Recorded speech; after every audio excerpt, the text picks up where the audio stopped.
Well, welcome back. We are live at the Hurricane Awareness Tour 2019, Charlotte, North Carolina. Once again, inland, stressing all the impacts from that inland flooding. So we got a little bit of a treat for you today. We've been here with many people. It's been a wonderful event, once again, a wonderful tour. But I want to talk about something a little different today. It's really important. We talk about the National Hurricane Center being a center issuing the forecasts for the hurricanes. But at the local office, incredible hard work is done to issue those warnings that people need right on the ground. And we are so fortunate to have the local office here. And by the way, big shout out. They're the ones that planned this wonderful event along the way. So hats off to you all. Thank you very much for everything. So we're going to look at some of the goodies that they have here at the local office. So I guess the thing is, we're going to look at some of this, introduce yourself, and tell us what you have around here. And for me, explain what the local office does. Okay, so I'm Lauren Carroll. I'm a meteorologist at the Greenville, Spartanburg, South Carolina office. So we forecast for the Charlotte area.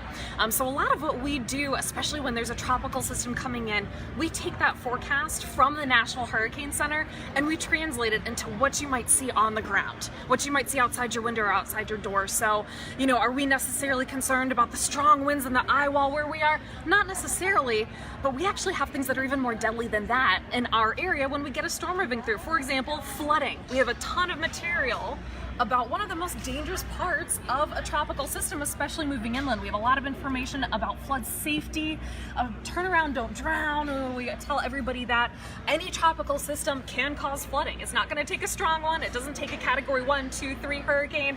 All it takes is a tropical depression in a lot of cases, and that's what we see. So that's what we're doing at the local office when that comes through. We issue the flood warnings, flash flood warnings, tornado warnings as the system is coming through. So keep everybody safe on the ground, hopefully. So well, there you have it from Lauren. Absolutely amazing. So right on the ground, they're the best experts in the local area. We're trying to get them the best forecasts as we can, but you all know every nook and cranny of this area, so to speak. So appreciate what you do. Thank you for that.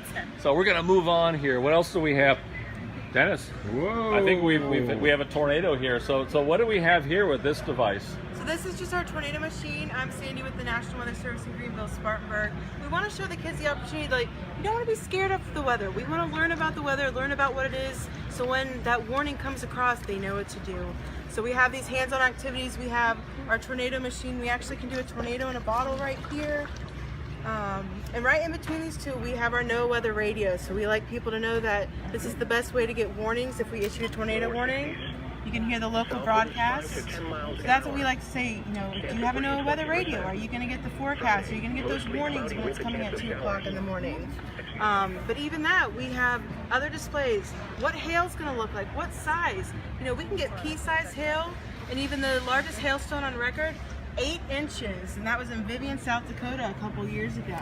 So just showing how big hail can actually get and how important it is to be inside during a severe thunderstorm. That is amazing. So we got tornadoes, we got rain, the information, the weather radio to get that out, the hail size. So we've got some interesting contraptions here at the end of the table. So introduce yourself. What do we have here? Well, my name's Whitney Smith, and I'm a meteorologist at the National Weather Service in Columbia. And this is a weather balloon. And weather balloons are just like normal balloons, but a whole lot bigger, and we use them to get a vertical picture of the atmosphere. So weather balloons are released twice a day, every day, from Weather Service offices across the entire country.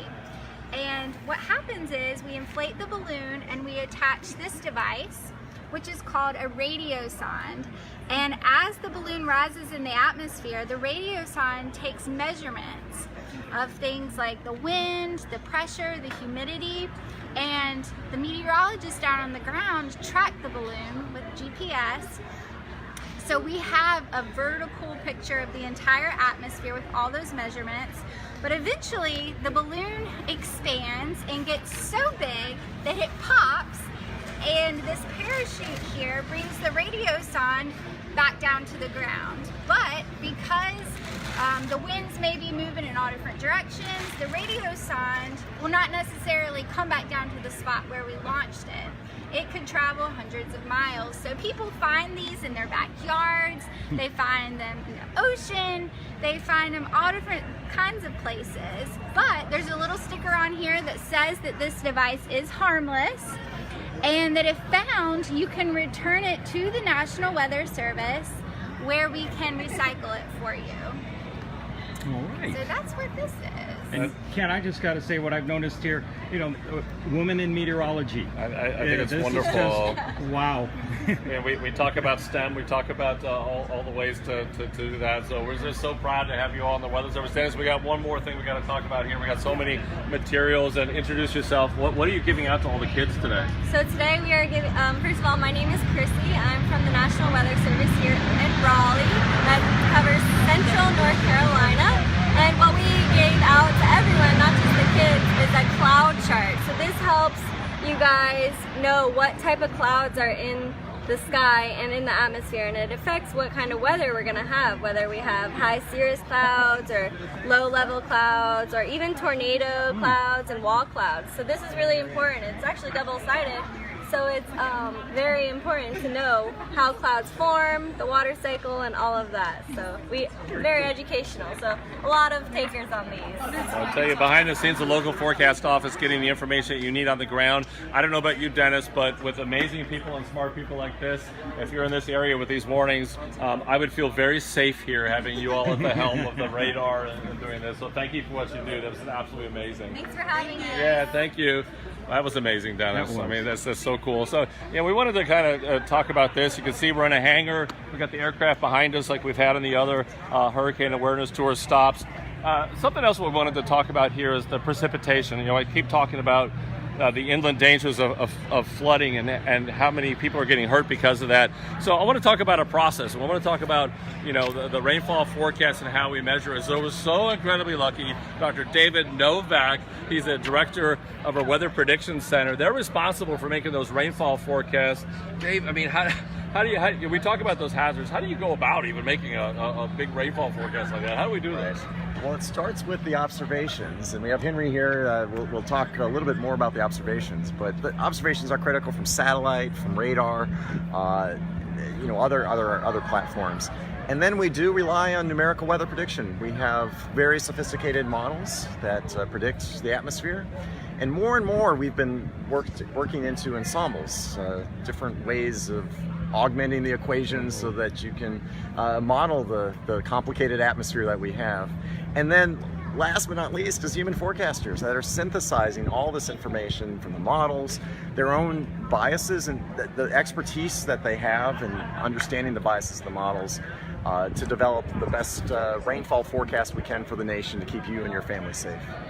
I don't know how else to put it. People behind the scenes that we don't normally get to meet, Dr. David Novak, the whole Weather Prediction Center, is a team of people that sit there and make these rainfall forecasts and to keep us safe. Because if you think about it, you can't talk about flooding until you know how much rain you're going to get. So to you and your team, a big shout out. We can't do it without you all. And if you think about a little bit of a shout out with Hurricane Florence that we're here, do you want to say anything about that forecast? Because well, it was amazing. I mean, you know, it's one of those where you're wondering, do you really believe the numbers? But you know, that's why we have humans in the loop, and we absolutely did. We worked with our emergency management and other partners, and you know, got the word out about that tremendous forecast. And as you know, Ken, we are connected at the hip here with the Weather Prediction Center and the Hurricane Center in terms of the rainfall forecasts, getting that out. Weather Prediction Center is also the backup to the National Hurricane Center, and we're constantly working together to make our science better. Exactly. So the National Centers for Environmental Prediction, NCEP, we're part of that. It's an amazing group of people, the experts behind the scenes getting this done. So yeah, we talked about a lot. We talked about the warnings when we visited the forecast office. We talked about making those precipitation forecasts. How we measure this. So the next part of it is how we measure it. It's a guy standing here with a rain gauge, Dennis. I'm guessing that's how we measure this. So please introduce yourself and tell us what we have here and what you do. Hi, I'm Henry Reges, the National Coordinator for CoCoRaHs, the Community Collaborative Rain, Hail, and Snow Network. We're a grassroots volunteer network of about 20,000 folks around the country. They go out every morning and measure how much rainfall has fallen in their backyard. They use a simple rain gauge, low-cost gauge. They put that out there. They go out about between 7 and 9 a.m. They read how much has fallen. They go on the website, a couple clicks, and that's it. And that maps goes used by all different folks. So it's easy to do, and we'd love to have more folks doing this. So tell us some, a success story. We talk about these big events, and Dave just talked about these big rainfall events. Hey, is there anything big significant that you want to brag about? Some precipitation was measured. The Hurricane Florence was one where we got over 37 inches here in North Carolina. So that was a record. And CoCoRaHs volunteers were out there measuring. Several of them had precipitation records over 20 inches and so forth. But this one, without that volunteer and their rain gauge, we wouldn't have known how much had fallen. And that certainly helped the Hurricane Center and you guys to know about that. So it's, again, even if you live next door to somebody, your observation can make a difference by having that out there. How do people go to get information? I mean, I'm excited now. I'm ready to go get my own rain gauge. Sure. How does somebody get more information? I've got the brochure to show you the website, maybe, or I can just tell you what it is, but there at the bottom, it is www.CoCoRaHs.org. Just click on that. If you're interested in joining, you can go ahead and fill that out. And the gauges, low-cost gauge, about $30 to get your own gauge. Put that in your backyard, sign up, and you're ready to go. So, easy enough. Wow, Dennis, what do you think of all that? So, we talked about the local forecast office's warnings, the rainfall forecast, so incredibly important, and then measuring it, learning how much rain fell, and being able to have that data for us to learn what happened in a storm. So, once again, we're here in Charlotte live at the Hurricane Awareness Tour 2019. I'm just looking around all these amazing people, aircraft, and everybody behind the scenes. So we're getting ready for hurricane season. We need everyone else to get ready for hurricane season. So this has been Ken Graham here in Charlotte, Hurricane Awareness Tour 2019.